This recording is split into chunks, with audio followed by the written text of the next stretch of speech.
Haleluya, puji Tuhan saudara, sukacita bisa berjumpa dengan saudara, terutama jemaat miskin berbaik dan saudara-saudara yang mendengar renungan hari ini. Dan puji Tuhan, selama 1 bulan lebih kita belajar dari perjalanan bangsa Israel di padang gurun mereka selama 40 tahun saudara. Dan ini menjadi contoh dan teladan bagi kita. Dan renungan hari ini saya akan mengambil beberapa poin penting untuk menjadi perenungan kita. Mari kita berdoa. Bapa, dalam nama Tuhan Yesus, kami datang kepadamu. Bersyukur dan berterima kasih Engkau berikan kepada kami pengajaran. Terima kasih Roh Kudus, pimpin kami untuk kami boleh belajar merenungkannya Tuhan, di dalam nama Tuhan Yesus. Haleluya. Amin. Kita baca 1 Korintus 10 ayatnya yang ke-11. Semuanya ini telah menimpa mereka sebagai contoh dan dituliskan untuk menjadi peringatan bagi kita yang hidup pada waktu di mana zaman akhir telah tiba. Saudaraku, jadi perjalanan bangsa Israel selama mereka 40 tahun di padang gurun adalah contoh dan peringatan gereja Tuhan saat ini. Supaya tentu contoh dan teladan supaya kita tidak mengikuti cara-cara jahatnya mereka, saudara. Dan ini ada beberapa hal yang kita renungkan, saudara, sehubungan dengan perjalanan bangsa Israel ini yang 40 tahun di padang gurun. Yang pertama, saudara, bahwa kita ini harus bersandar. Gereja Tuhan harus bersandar dan bergantung sepenuhnya 100% kepada Tuhan, saudara.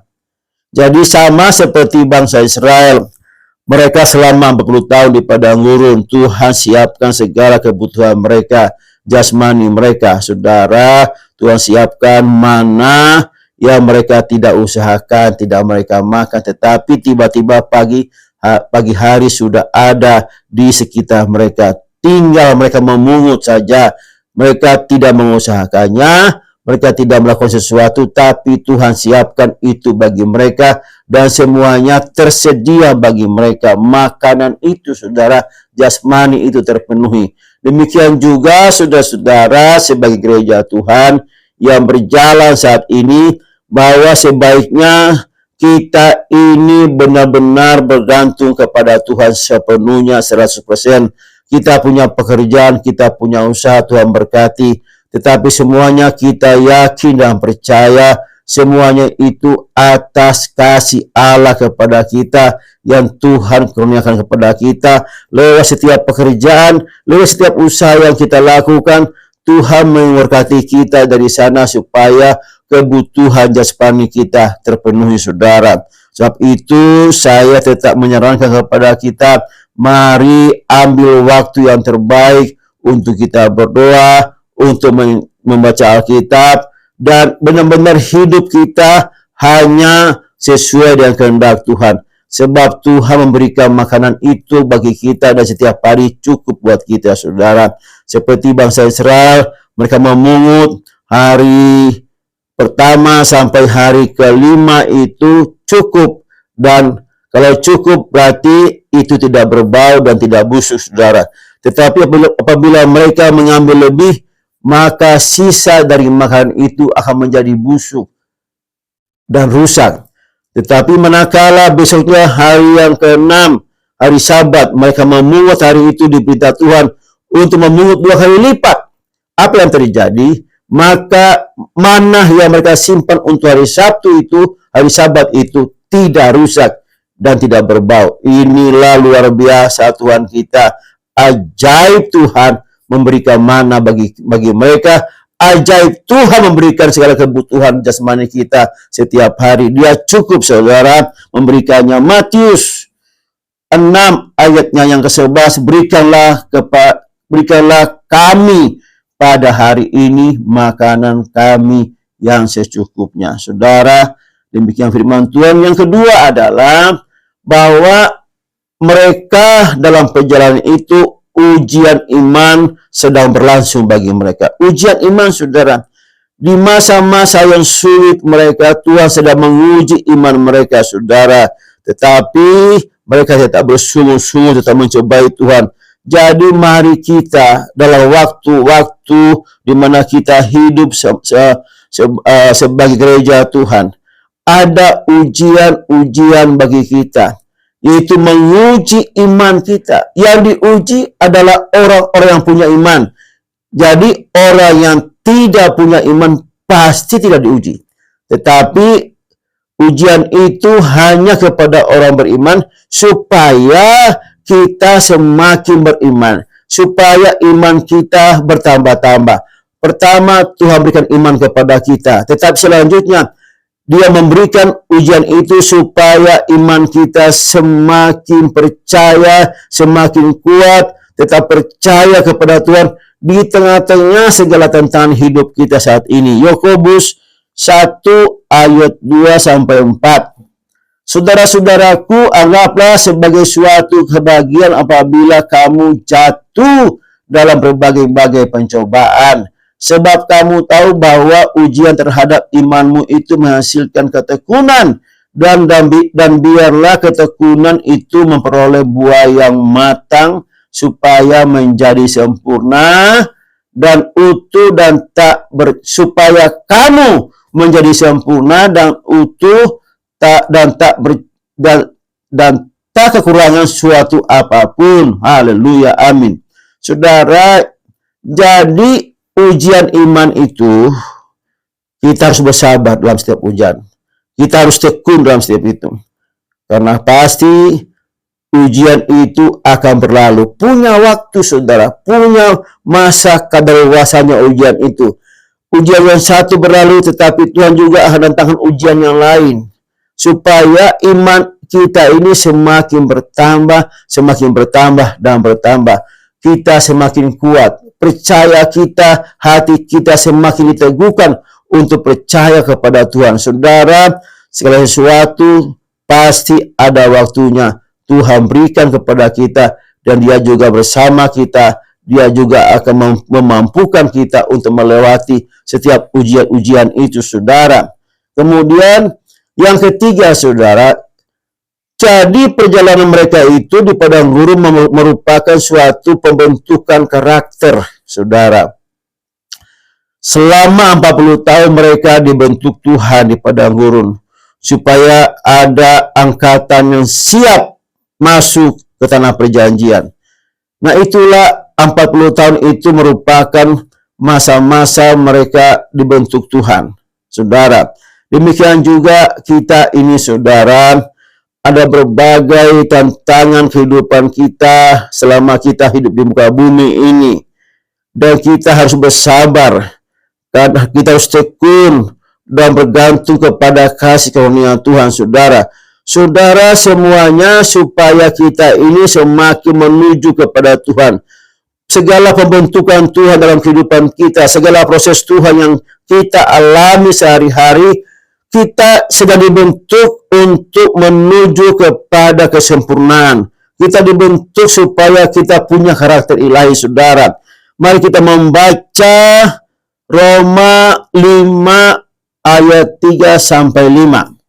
Dan bukan hanya itu saja, kita malah bermegah juga dalam kesengsaraan kita, karena kita tahu bahwa kesengsaraan itu menimbulkan ketekunan. Dan ketekunan menimbulkan tahan uji, dan tahan uji menimbulkan pengharapan. Dan pengharapan tidak mengecewakan, karena kasih Allah telah dicurahkan di dalam hati kita oleh Roh Kudus yang telah dikaruniakan kepada kita. Haleluya. Jadi, saudara, inilah tujuan Tuhan, supaya kita semakin bersabar, semakin tekun, dan semakin bergantung kepada Tuhan dalam setiap kesulitan hidup kita sehari-hari, saudara. Ini adalah pembentukan karakter menuju pada karakter ilahi. Yang keempat adalah kasih setia Tuhan. Saudara, kita tahu kasih setia Tuhan itu sempurna dan kekal buat kita, saudara. Meskipun bangsa Israel itu sering memberontak kepada Tuhan, tetapi Tuhan tetap pelihara mereka. Apapun yang mereka minta, Tuhan berikan kepada mereka kecukupan. Karena Dia punya tujuan yang luar biasa.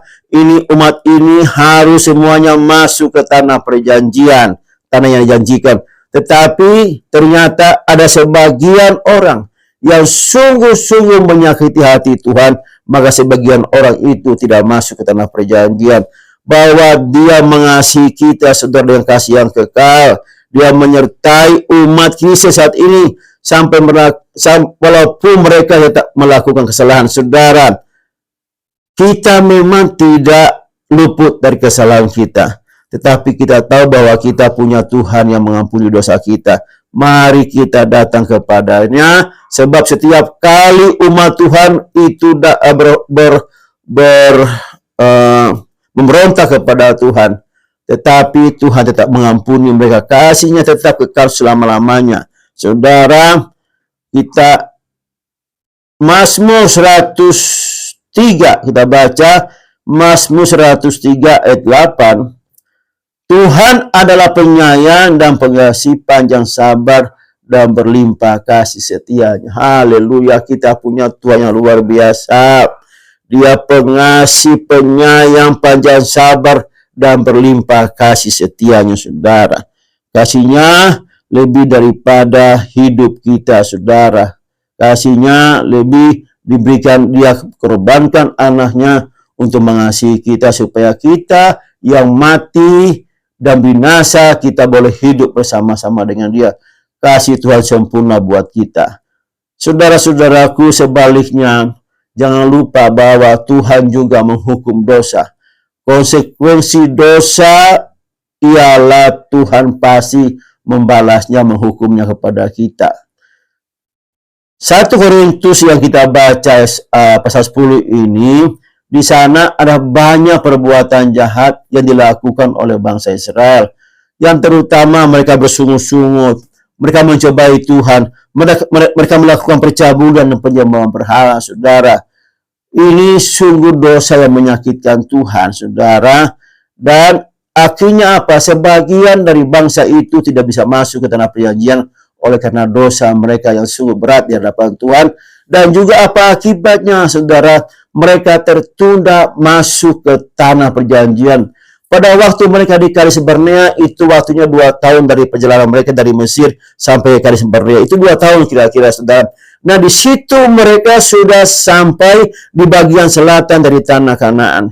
Tetapi oleh karena pemberontakan mereka, mereka dihukum Tuhan. Yang pertama, orang yang berumur 20 tahun ke atas itu tidak boleh masuk ke tanah perjanjian. Kedua adalah mereka akan mengalami perjalanan yang panjang, yaitu 40 tahun mereka di padang gurun. Oleh karena kejahatan mereka, oleh karena pemberontakan mereka, artinya mereka sebagian mati di padang gurun dan mereka tertunda untuk masuk ke tanah perjanjian. Saudara, ini peringatan bagi kita semua. Mari kita hidup sungguh-sungguh berkenan kepada Tuhan. Setiap hari kita datang kepada Tuhan. Setiap hari kita sujud kepada Tuhan. Setiap hari kita menyembah kepada Tuhan. Setiap hari kita hanya berharap dan bersandar kepada Tuhan. Mari hidup kita ini untuk pujian penyembahan kepada Tuhan. Saudara, jangan melakukan dosa di hadapan saudara, di hadapan Tuhan, saudara. Jangan melakukan dosa itu, saudara, karena konsekuensinya berat buat kita. Seperti yang dikatakan Roma 6:23, sebab upah dosa ialah maut, tetapi kasih karunia Allah ialah hidup kekal dalam Kristus Yesus Tuhan kita. Upah dosa ialah maut, saudara, terpisah dengan Tuhan selama-lamanya. Tetapi Allah yang seperti yang kita bahas tadi, Dia tetap mengasihi kita dengan kasih yang kekal. Kalau saudara berdosa di hadapan Tuhan, mari datang kepadanya, meminta ampun kepadanya. Dia Allah yang setia dan adil. Dia pasti mengampuni setiap dosa dan pelanggaran kita, saudara. Jangan kita berdosa di hadapan Tuhan, karena itu merupakan pemisah kita dengan Tuhan. Doa-doa kita tidak dijawab oleh Tuhan karena kita melakukan dosa di hadapan Tuhan. Mari kita hidup sungguh-sungguh berkenan kepada Tuhan. Saudara, jadi perjalanan ini, saudara, seperti kita belajar dari perjalanan bangsa Israel di padang gurun 40 tahun. Ini menjadi peringatan dan teladan kita supaya kita jangan berjalan di tengah-tengah kehidupan ini seperti bangsa Israel yang berjalan di padang gurun yang penuh sungut-sungut, penuh mencobai Tuhan, berhala, dan penyembahan berhala dan percabulan. Jauhkan semuanya daripada kita, jauhkan daripada kita. Mari kita hidup sungguh-sungguh di hadapan Tuhan. Mari kita berdoa. Bapa, dalam nama Tuhan Yesus, terima kasih. Hamba menyerahkan setiap umat-Mu, jemaat kami si Kabar Baik ke dalam tangan-Mu Tuhan. Dan setiap kami yang mendengarkan renungan hari ini, Tuhan berkati kami. Kami sungguh-sungguh mau hidup di hadapan-Mu Tuhan, sungguh-sungguh berkenan kepada-Mu Tuhan. Mampukan kami Roh Kudus untuk melakukannya. Sebab tanpa Engkau kami menjadi orang yang lemah Tuhan. Tetapi Roh Kudus akan menuntun kami, memberkati kami, membuat kami hidup berkenan di hadapan-Mu Tuhan. Terima kasih, kami percaya bahwa Engkau Allah yang sanggup melakukan segala sesuatu bagi kami. Engkau sanggup melakukan jauh dari apa yang kami pikirkan, apa yang kami doakan. Engkau sanggup melakukannya. Terima kasih, sembuhkan kami yang sakit Tuhan. Apapun sakit penyakit kami Tuhan, pulih sembuhkan. Kuatkan kami Tuhan dalam menghadapi segala persoalan hidup kami, ujian-ujian hidup kami. Mari Engkau bersama-sama dengan kami untuk menuntun kami dan berikan kemenangan kepada kami Bapa di sorga dalam nama Tuhan Yesus. Tuhan, kami minta kepadamu Tuhan, supaya kami ditambah-tambahkan iman kami, tambah-tambahkan pengharapan kami, tambah-tambahkan kepada kami sukacita yang berlimpah-limpah, tambah-tambahkan kasih-Mu kepada kami Bapa, supaya kami boleh hidup sesuai dengan rencana Tuhan. Biarlah hati kami ini menjadi hati yang melekat kepadamu Tuhan, hanya berpaut kepadamu. Biarlah hidup kami ini merupakan hidup yang memuji, menyembah Engkau selama kami hidup di muka bumi ini. Terima kasih Bapa di sorga, di dalam nama Tuhan Yesus. Haleluya. Amin. Tuhan berkati kita semua. Haleluya.